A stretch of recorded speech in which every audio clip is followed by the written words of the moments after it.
तो प्रोटीन पूरा देख लिया था हमने। आज देखेंगे फंक्शन ऑफ प्रोटीन।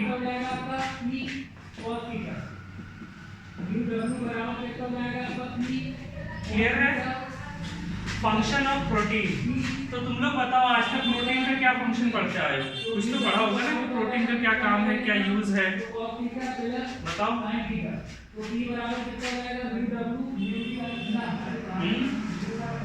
खाना खाते हैं तो प्रोटीन में ये ग्रोथ एंड डेवलपमेंट में वर्क करता है, इतना तो पढ़ा है ना। तो सबसे पहले वही लिखेंगे क्या, protein provides growth and development to the body। ये सबसे पहला फंक्शन तो यही हो जाएगा प्रोटीन का।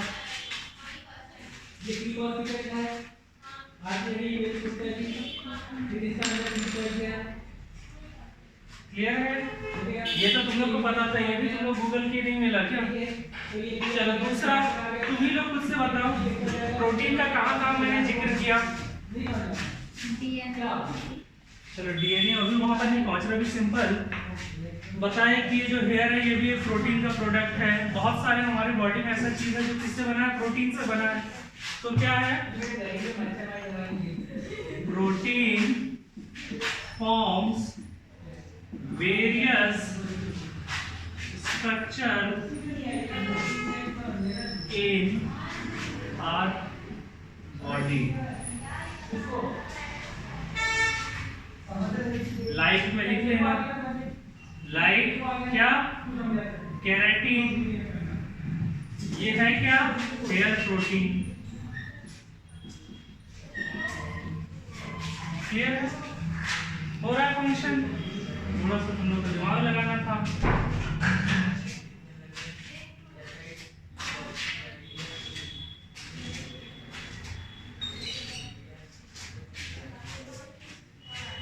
हाँ चलो, अब तुम लोग को एक चीज मैं बताता हूँ। डीएनए है, डीएनए में क्या रहता है, डीएनए क्यों इतना खास है? क्योंकि उसके पास क्या है, information of a living organism.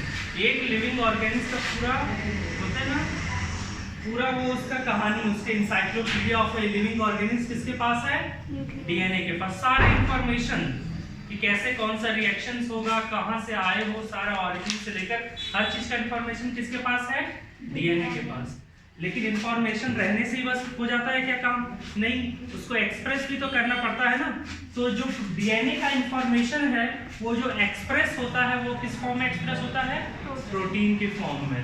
तो क्या था question, expression of DNA occurs by the formation of protein। कुछ भी सोच लो, कुछ भी अगर करना है तो क्या होगा, डीएनए से आरएनए बनेगा, वही आरएनए एमआरएनए बनता है, एमआरएनए कहाँ आएगा, राइबोसोम, राइबोसोम से फिर क्या बनता है, प्रोटीन। तो कुछ भी इंफॉर्मेशन का एक्सप्रेशन करवाना है और डीएनए तो किससे होगा, प्रोटीन से। ये तीन फंक्शन हो गए। फोर्थ फंक्शन, जितने भी एंजाइम्स का नाम सुना है तुम लोगों ने, सुना है ना, कैटलिस्ट का नाम सुना है। एंजाइम्स क्या होते हैं, सुनो, जैसे हम लोगों ने केमिस्ट्री में पढ़ा था कैटलिस्ट। कैटलिस्ट मतलब जो रिएक्शन को स्पीड अप करवा दे। जैसे क्या बनना है, एक्स से वाई बनाना है तो बन रहा है 1 से 2 घंटे में, या नहीं भी बन रहा है, लेकिन एंजाइम अगर डाल दोगे तो वो तुरंत बन जाएगा। तो क्या करता है एंजाइम, रेट ऑफ रिएक्शन को इंक्रीज कर देता है। तो ऐसे कैटलिस्ट जो लिविंग ऑर्गेनिज्म में पाए जाते हैं उसको बोलते हैं एंजाइम्स। क्या बोलते हैं उसको, एंजाइम्स। ठीक है? तो जो एंजाइम्स होते हैं generally, enzymes are made up of protein. समझना?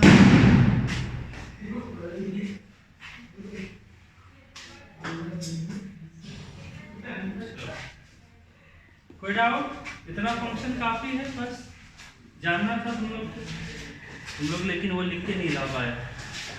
आगे बढ़े। एंजाइम समझ में आ गया। ऐसे कैटालिस्ट जो लिविंग ऑर्गेन, अभी पढ़ेंगे एंजाइम्स पे अलग से टॉपिक है, इसलिए अभी मैं उतना नहीं बता रहा हूँ, ठीक है। कैसे, अब कैसे आप बोल दिए सर कि प्रोटीन से एंजाइम बनता है, एंजाइम कैसे काम करता है, सब कुछ पढ़ना है। 11 का जो सिलेबस है वो बायोलॉजी से भी पढ़ा है, हम लोग को पता है ये चीज़ 30% ज़्यादा है, ठीक है। तो चलो अब देखेंगे properties of protein.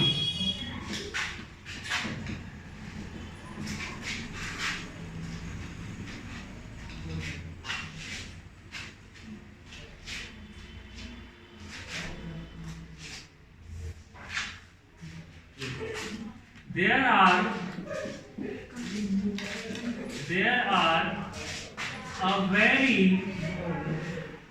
large variety of protein present in biosphere.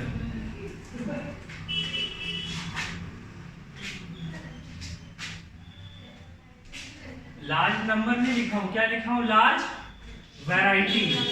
Variety का मतलब बहुत सारे अन्य प्रकार के प्रेजेंट हैं। अब ये तुम लोग बताओ कि प्रोटीन इतना 20 अमाइनो एसिड्स है, कितने अमाइनो एसिड्स थे? 20। और इसी 20 अमाइनो एसिड से कम कितना, अभी हम लोग बताऊंगा कितना, 20 अमाइनो एसिड से ही पूरे अलग अलग प्रकार के लाखों करोड़ों टाइप के प्रोटीन है। तो कैसे पॉसिबल है? यही 20 अमाइनो एसिड्स हैं और इसी से करोड़ों टाइप के प्रोटीन प्रेजेंट है। आप ये कैसे पॉसिबल हुआ बताओ? 20 अमाइनो एसिड मैंने तुम्हें दे दिया, तो तुम उसका कितना अरेंजमेंट कर सकते हो? तुम्हें 20 चीज दे दिया मैंने और तुमको जोड़ के हर बार अलग अलग बनाना है, कितना बना पाओगे बताओ? परम्यूटेशन कॉम्बिनेशन नहीं पढ़ा तुम लोगों ने? चलो कोई बात नहीं। मान के चलो ऑन एन एवरेज कोई पॉलीपेप्टाइड है, 100 अमाइनो एसिड का कोई पॉलीपेप्टाइड है, ठीक है। और यानी 100 अमाइनो एसिड का प्रोटीन बनाना है और तुम्हारे पास 20 टाइप के अमाइनो एसिड्स हैं, तो टोटल कितने अरेंजमेंट हो सकते हैं? 20 × पावर 100, मतलब 20 के power 100 varieties of protein present. 20 to the power 100 यानी 20 को 100 में पढ़ो, 20 × 20 × 20 × 20 × 20 करते जाओ, इतने टाइप के प्रोटीन एग्जिस्ट करते हैं। तो इतने वेरियस टाइप ऑफ अरेंजमेंट में एग्जिस्ट करते नहीं करते हैं वो अलग बात है। पहली बात है कि इतने डिफरेंट टाइप्स ऑफ वैरायटी पाई जाती है, ठीक है। और नंबर जैसे एक न्यूट्रल अमाइनो एसिड है और एक एसिडिक अमाइनो एसिड है, तो वो दोनों मिलके प्रोटीन बना सकते हैं। हाँ, ये तो मिल सकता है। एसिडिक वाला बेसिक से मिल सकता है, basic amino acid S content किसी से भी मिल सकता है, ऐसा कोई रिस्ट्रिक्शन नहीं है। कोई भी अमाइनो एसिड हो, चाहे एसिडिक हो बेसिक हो, सब आप बीच में पेप्टाइड बॉन्ड फॉर्म कर सकते हैं बिना कोई दिक्कत। क्लियर है? एंटीन और ऑनलाइन वो लोग कुछ बहुत बड़ा मॉडिफिकेशन की ओर नहीं जा रहे, ठीक है। मान के चलो 2 अमाइनो एसिड है सेम चार्ज के, बेसिक और तुमने उसको क्लोज प्रॉक्सिमिटी बता, तो हो सकता है इलेक्ट्रोस्टैटिक एनर्जी के अंदर वो रिपेल भी करे, ठीक है। तो लेकिन बनेंगे सब, पेप्टाइड बॉन्ड हर किसी का बन सकता है, बेसिक का एमाइड के साथ, एमाइड के वाले का हेटेरोसाइक्लिक के साथ, तो सब बन सकता है। तो टोटल इतना वैरायटी पॉसिबल है, इसीलिए ये लाइन। तो सर ये 20 अमाइनो एसिड, सर ये भी तो 20 अमाइनो एसिड के फॉर्म में, और जो 100 अमाइनो एसिड है वो भी तो अमाइनो 100 देखो 100 ये दिखा रहा है कि औसतन ले लिया है कि इन एवरेज 100 क्या होता है, 100 चेन में 100 अमाइनो एसिड है एक प्रोटीन में, ठीक है।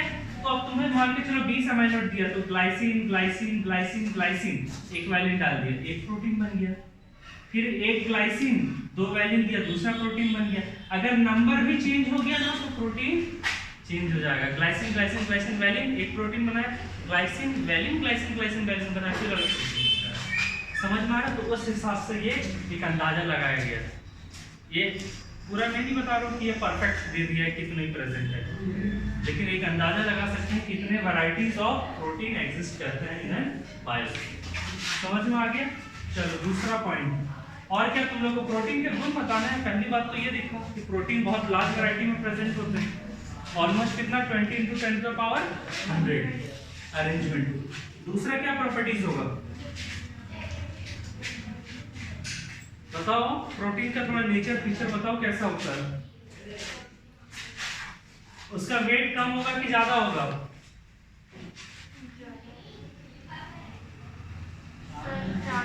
मॉलिक्यूलर वेट ऑफ प्रोटीन क्या होगा, कम होगा कि ज्यादा?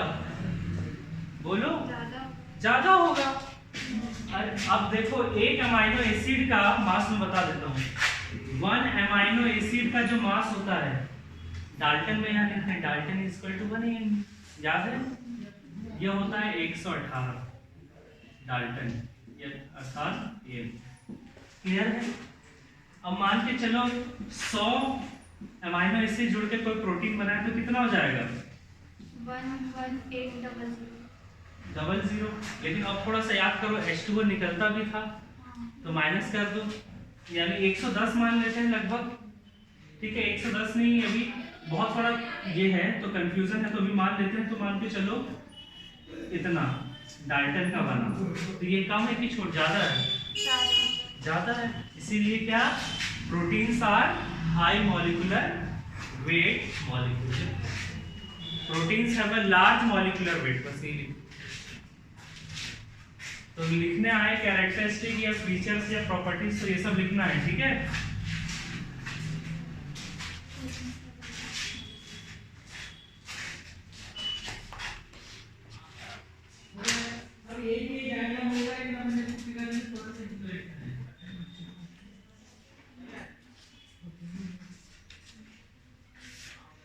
चलो अब नेक्स्ट पॉइंट, प्रोटीन्स जो होते हैं वो काफी स्पेसिफिक होता है। क्या होता है? स्पेसिफिक। जैसे मान के चलो, जैसे अभी मैंने एक चीज बताया कि एक प्रोटीन है, मान के चलो X 100 पॉलीपेप्टाइड चेन का बना है। अगर उसमें तुमने एक पॉलीपेप्टाइड एक अमीनो एसिड को भी चेंज कर दिया ना तो वो प्रोटीन बदल जाएगा। वो प्रोटीन जो काम करता है वो बदल जाएगा। जैसे मान के चलो कोई प्रोटीन है जो है केराटिन प्रोटीन है, यही सी का बार-बार नाम लेते हैं, केराटिन प्रोटीन है। ठीक है, अब इसमें मान के चलो कुछ म्यूटेशन हो गया, कुछ गलती हो गया, 100 मान के चलो अमीनो एसिड का बना था, एक अमीनो एसिड में ग्लाइसिन के जगह मान के चलो आ गया एस्पार्टिक एसिड, तो उसका जो बाल बनाने का काम है तो वो बाल नहीं बनाएगा, छोड़ देगा, मुझे कुछ नहीं करो। तो ये लोग इतने स्पेसिफिक हो, समझ में आ गया? तो लिख लो, प्रोटीन्स आर वेरी स्पेसिफिक।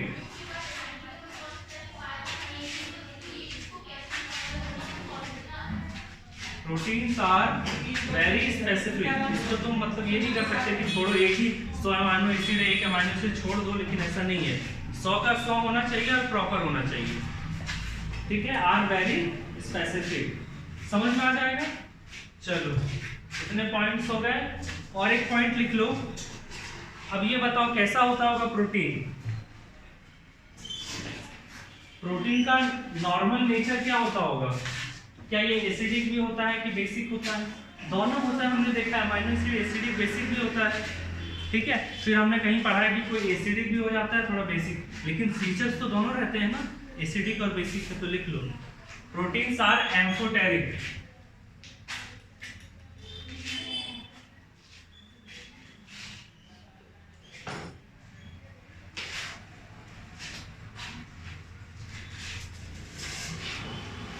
चलो अब ये सब बातें हो गई। अब प्रोटीन्स क्या रिएक्शन कर सकता है?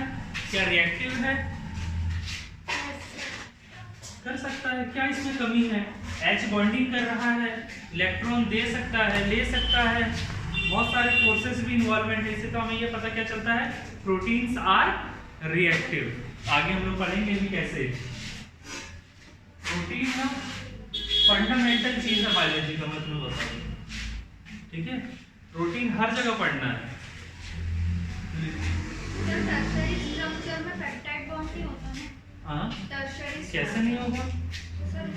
अरे तो 2 अमीनो एसिड वो क्या है, पॉलीपेप्टाइड चेन है।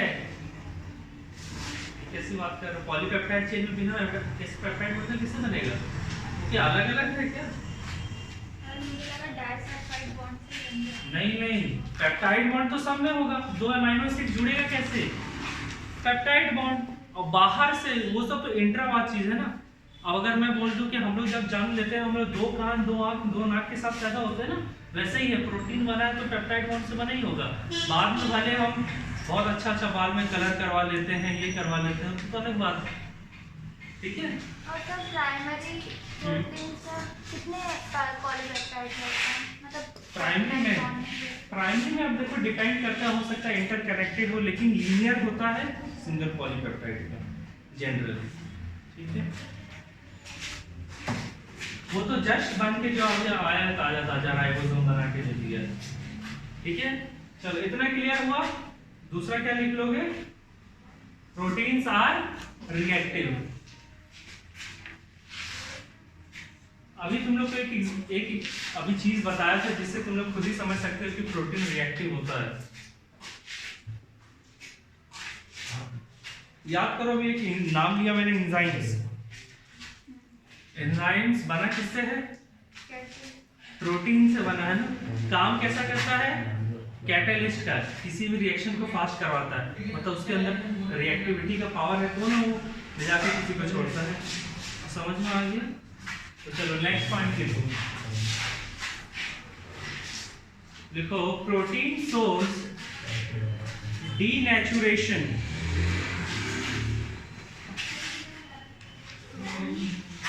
Protein source denaturation.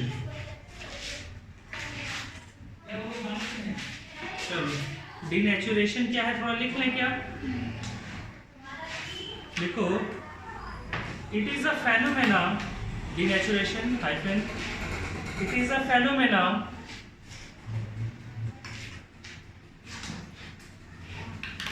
by which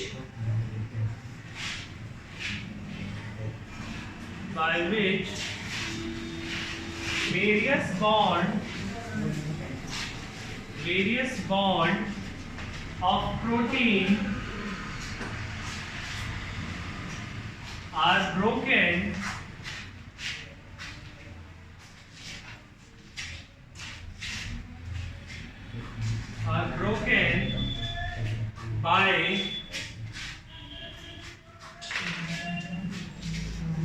by providing heat,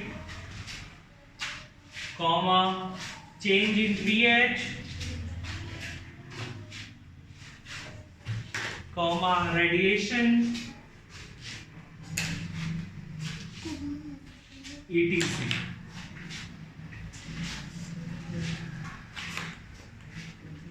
clear है?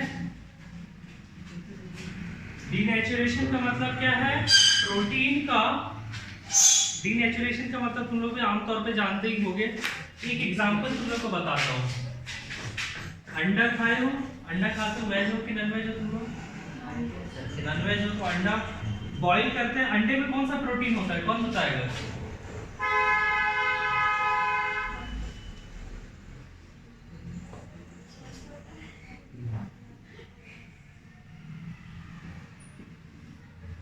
ठीक है। अब क्या होता है, हम लोग याद करो कभी कभी गैस में चढ़ा के छोड़ देते हैं अंडा, ठीक है, ये गैस में चढ़ा तो चढ़ता रह गया, हीट से ये पहले तो बॉईल होता है। अब एक ज़्यादा टेम्परेचर में ज़्यादा छोड़ दोगे तो देखना पूरा निकल जाता है, ऐसे ऐसे डिस्फिगर हो जाता है। वही है डीनेचुरेशन ऑफ प्रोटीन। क्या हुआ, एक गिवन टेम्परेचर पे तो ये ठीक रहा, लेकिन हाईयर टेम्परेचर अपन ने जैसे दिया तो क्या हो गया, जो एल्ब्यूमिन प्रोटीन था वो क्या हो गया, डिसफिगर हो गया, डिसफिगर हो गया, देखते हो ना, वही है डीनेचुरेशन ऑफ प्रोटीन, एल्ब्यूमिन, ठीक है। तो वही है डीनेचुरेशन ऑफ प्रोटीन। वो क्यों होता है, क्योंकि प्रोटीन के बीच में जो बॉन्ड्स हमने इतने पढ़े हैं वो बॉन्ड टूट जाता है, क्यों, ड्यू टू हीट, इसलिए वो ऐसा हो जाता है। समझ में आया? चलो, तो हम लोग अगर हीट दे रहे हैं अंडे में तो उसका बॉन्ड तोड़ने में लगे हैं एक टेम्परेचर। तो ये नहीं कि थोड़ा सा ये टूट जाएगा, नहीं, एक गिवन टेम्परेचर। सर उसकी जो शेल होती है उसका क्या है, प्रोटीन? नहीं शेल देखो, नहीं शेल का मतलब किसको बोल रहा हूँ, व्हाइट वाला जो पार्ट है उसी की बात कर रहा हूँ। अंदर जो रहता है ना, सर अंदर भी तो वाइट का बाहर। अरे अरे वो छिलके को हटा दो, छिलके के बाद मैं इमेजिन करके बोल रहा हूँ। छिलके के बाद व्हाइट मिलता है कि नहीं मिलता है? उसके अंदर फिर पीला मिलता है, तो पीला वाला यॉल्क रहता है, ठीक है। और जो बाहर व्हाइट रहता है ना, मेन प्रोटीन उसमें होता है, अंदर इसमें कोई प्रोटीन नहीं होता, थोड़ा सा अमाउंट में होता है जो प्रोटीन होता है ना। तो जो जिमर लोग होते हैं ना, वो इसको हटा देते हैं क्योंकि इसमें फैट होता है और इसमें प्रोटीन होता है, इसको हटा देते हैं और ये मेन सोर्स ऑफ प्रोटीन है ये। तुम लोग नहीं खाते हो क्या? ठीक है, चलो क्लियर है। डिनेचुरेशन ऑफ प्रोटीन समझ में आ गया? ये काफी बार क्वेश्चन आ जाता है 2 number, what is denaturation of protein. कोई बोल देता है nature, denature of protein is known as denaturation. Natures को change in nature is known as denaturation. लेकिन नहीं, क्या है कि जो प्रोटीन्स में बॉन्ड प्रेजेंट है उसके ब्रेक होने से जो कॉन्फ़िगरेशन चेंज आ जाता है प्रोटीन में, वही है डीनेचुरेशन। समझ में आ गया? खत्म करें प्रॉपर्टीज, चलो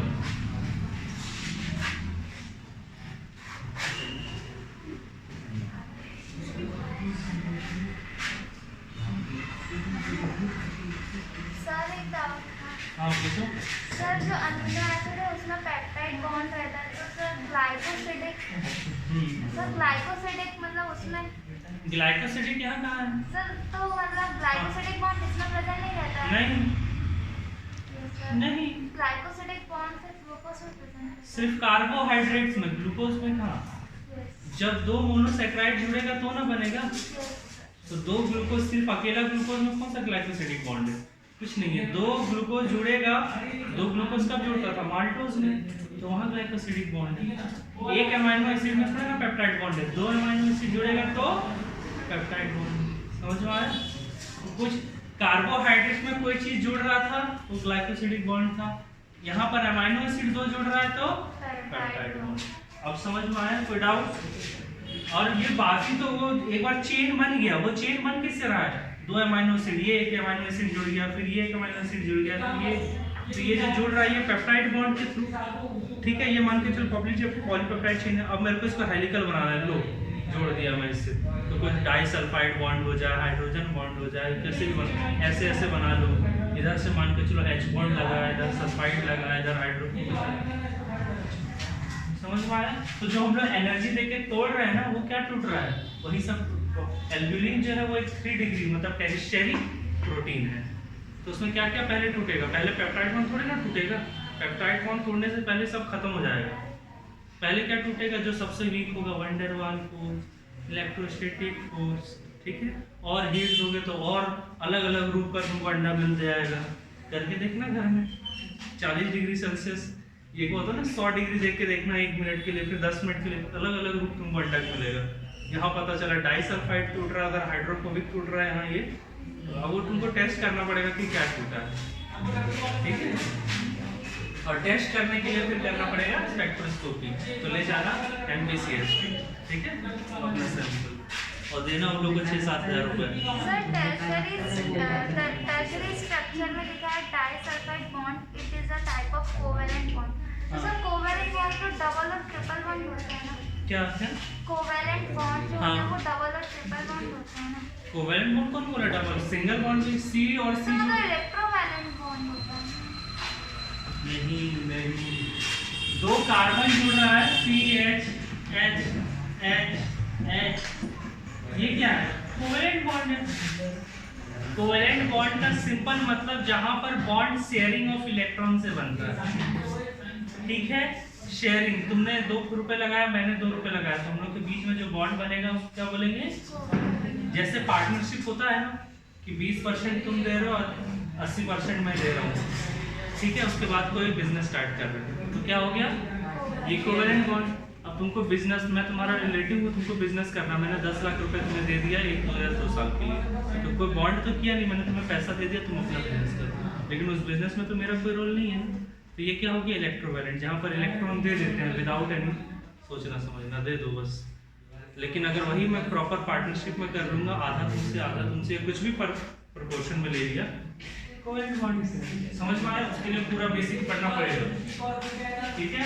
पढ़ेंगे जब ऑर्गेनिक केमिस्ट्री तो फिर आएगा, लेकिन ऑर्गेनिक में फिर बच्चों से स्टार्ट नहीं करूँगा कि आयनिक पढ़ रहे हैं फिर कोवेलेंट पढ़ रहे हैं, नहीं, डायरेक्ट रिएक्शन मैकेनिज्म पे आएंगे। क्लियर है? चलो अब नेक्स्ट लिखो, types of protein, types of protein on the basis of shape.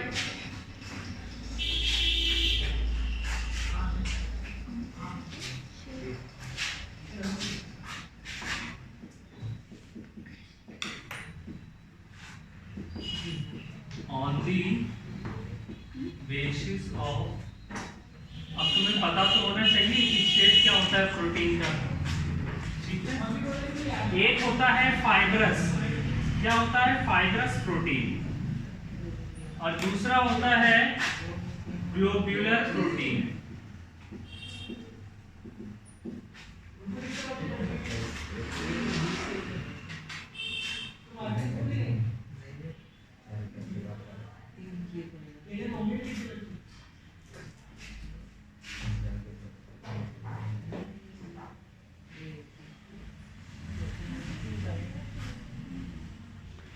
अब तुम ही लोग बताओ, फाइब्रस प्रोटीन बोल रहा है तो फाइब्रस का मतलब क्या होता है, कैसा होता है वैसे?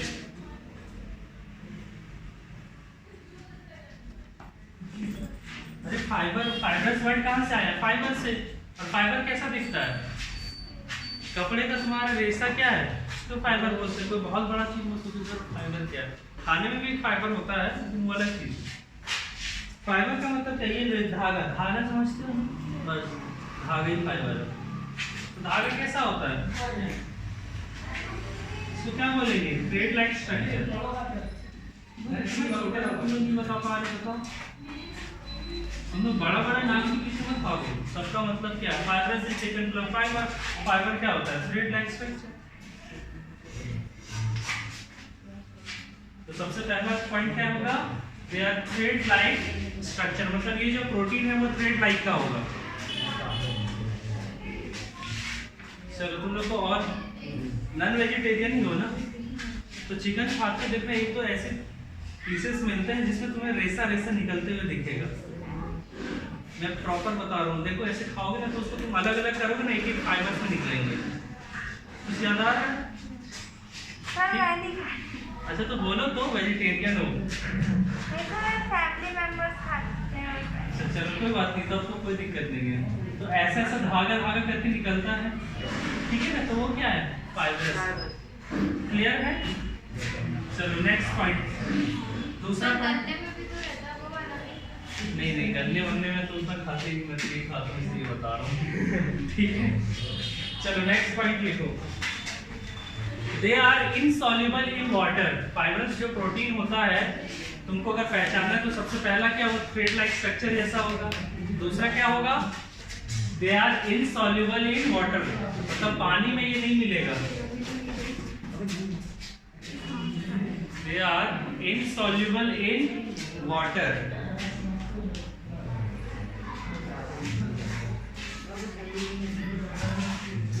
जहां जहां प्रोटीन टफ होता है ना, टफ, हमारा ये जो हेयर है, चलो ये क्या है, केराटिन है। तो ये जो केराटिन प्रोटीन है ना, वो फाइब्रस प्रोटीन है। कभी बाल को देखना ऐसे पानी में मिला के नहीं मिलेगा, तोड़ के भी नहीं, मतलब सॉल्युबल नहीं होगा।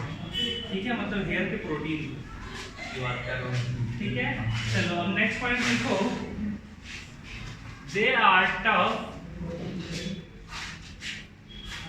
found in structural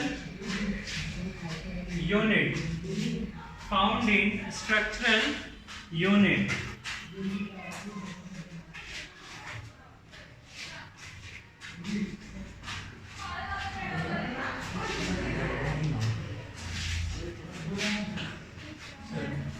तुम लोग ने पढ़ लिया पूरा, पढ़ा है ना अभी तक पूरा। तो अब तुम लोग बताओगे ये फाइब्रस प्रोटीन जो है ये कौन सा ऑर्गेनाइजेशन के अंदर आएगा वो? प्राइमरी, सेकेंडरी, टेरिशरी या क्वार्टरनरी? प्राइमरी आएगा। अभी मैंने एग्जांपल मैंने बताया कि प्राइमरी में बहुत कम, सब प्राइमरी रहता है लेकिन सब आगे ट्रांसफॉर्म हो जाता है। अभी एक एग्जांपल लिया था, कहाँ पाया जाता है, कौन से डिग्री में? सेकेंडरी। अब याद आ रहा है, देखो थोड़ा सा दिमाग लगाओ, मैं तो जितना बोलता हूँ मैं आधा आंसर भी आधा परोस के मैं देता हूँ। नहीं कंफ्यूज नहीं होना है। थ्रेड लाइक स्ट्रक्चर में यहाँ हेलिकल नहीं लिखूंगा ना, ठीक है? लिखो they are secondary structure of protein.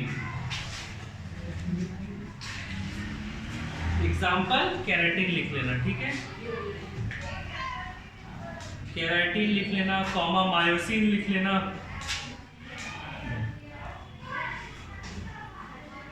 और इतना ही लिख लेना। इलास्टिन लिखना चाहो तो लिख लेना।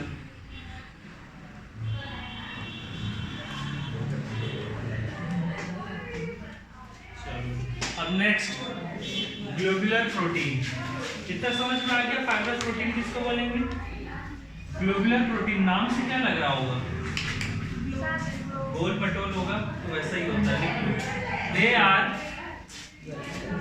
Spherical, they are spherical.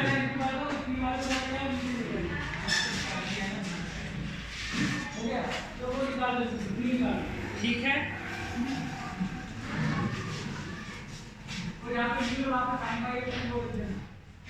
अब दूसरा क्या होगा? स्फेरिकल है, दूसरा क्या लिखा था उधर सेकेंड प्रॉपर्टी फाइब्रस में? तो ये इनसॉल्युबल है, तो ये सॉल्युबल इन वाटर। देखना पानी इसके अंदर घुस भी जाता है ग्लोबुलर प्रोटीन में। नेक्स्ट पॉइंट क्या लिखे थे?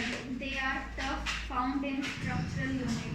ये लिख लेना, they are soft and found in enzymes. Enzymes में जनरली जो प्रोटीन होते हैं वो कैसे होते हैं?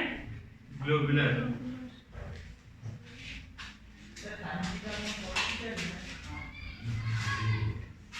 फिर क्या था? They are secondary structure of. अब ये है टेरिशरी स्ट्रक्चर्स होते हैं। क्या पढ़ो तुम लोग।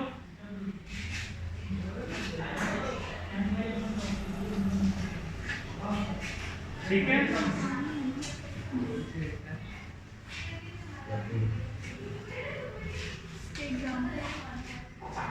नेक्स्ट पॉइंट क्या था? एग्जाम्पल तो बस चलो लिख लो एग्जाम्पल। क्या क्या एग्जाम्पल होगा? अभी तो एक नाम मैंने बोला, तो एल्ब्यूमिन नहीं है, एल्ब्यूमिन था, बस उसको एल्ब्यूमिन कर लो। एल्ब्यूमिन था वो। क्या है? एल्ब्यूमिन। एल्ब्यूमिन था वो। Albumin protein. इसके बाद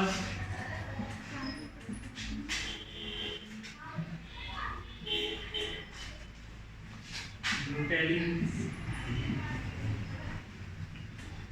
ठीक है?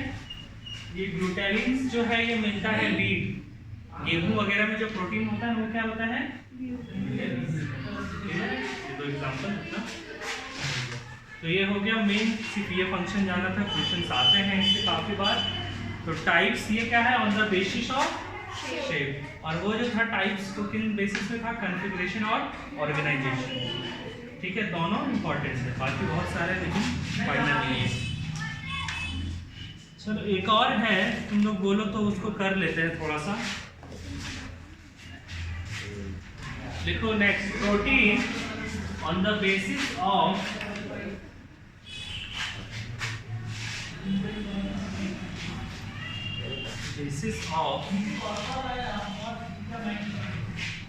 कंस्टिट्यूशन।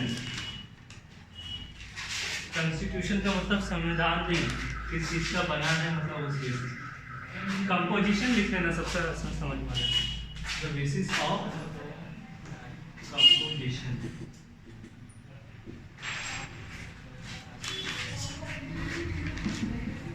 सिंपल प्रोटीन, दूसरा कंजुगेटेड प्रोटीन।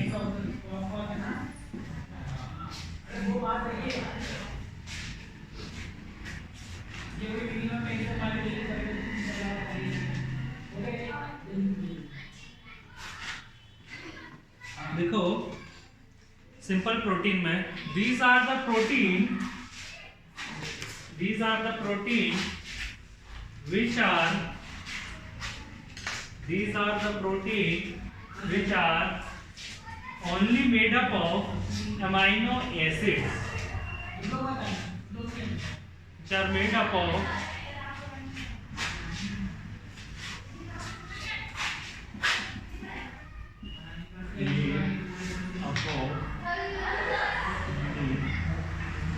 Amino acid. अभी तक जितने भी प्रोटीन पढ़े हैं सब किसके अंदर आ रहे हैं? सिंपल प्रोटीन के अंदर। ठीक है। कंजुगेटेड प्रोटीन किसको बोलेंगे? ऐसे प्रोटीन जो अमीनो एसिड्स से तो बने होंगे प्लस प्रोस्थेटिक ग्रुप। अभी समझेंगे क्या है prosthetic group, which is made up of amino acids and prosthetic groups. Conjugated protein.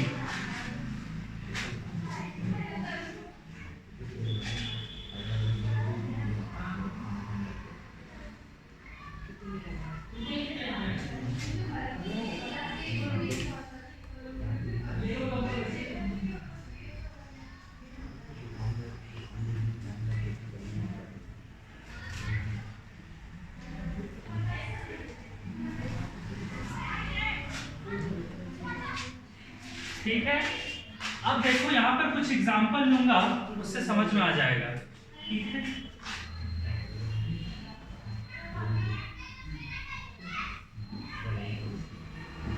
एक साइड प्रोटीन लिखे, प्रोस्थेटिक ग्रुप है, मान के चलो डीएनए। क्या है? डीएनए। डीएनए प्लस प्रोटीन क्या बनता है? क्या? अभी तुम लोगों ने तो बताया तो बहुत मार खाने वाला काम। क्रोमोसोम। Very good. तो डीएनए प्लस प्रोटीन क्रोमोसोम। तो क्रोमोसोम क्या है? एक कंजुगेटेड प्रोटीन है। समझ में आया? और क्या? चलो ये था एक प्रोस्थेटिक ग्रुप। दूसरा एक लेते हैं प्रोटीन प्लस कार्बोहाइड्रेट। कार्बोहाइड्रेट तो क्या बनेगा? ग्लाइकोप्रोटीन। क्या हो जाएगा? ग्लाइकोप्रोटीन। सिंपल है। सिर्फ अब प्रोटीन प्लस लिपिड कर दोगे तो क्या बन जाएगा? लिपोप्रोटीन।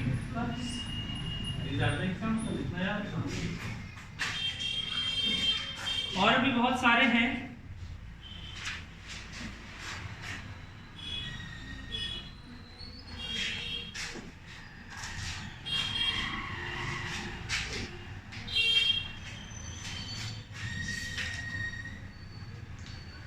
अच्छा हाँ, अब ये वाला जो बताएगा वो गेम चेंजर बनेगा, मतलब उसने सही में कुछ कंसेप्ट बता दो।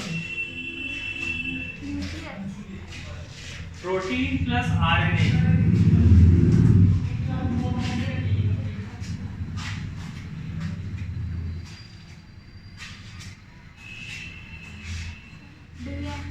हाँ, आरएनए प्रोटीन प्लस आरएनए क्या बनाता है?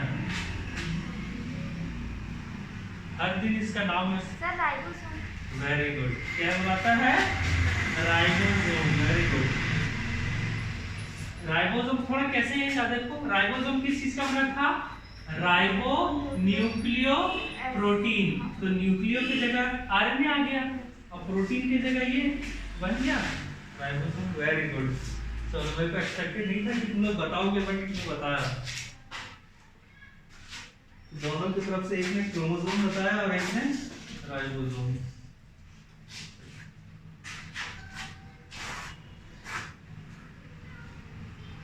तो अब समझ में आया हर चीज कैसे कनेक्टेड है, हर चीज एक दूसरे से कैसे आधा इसका लेके आधा उसका लेके पूरा फॉर्मेशन हो रहा है।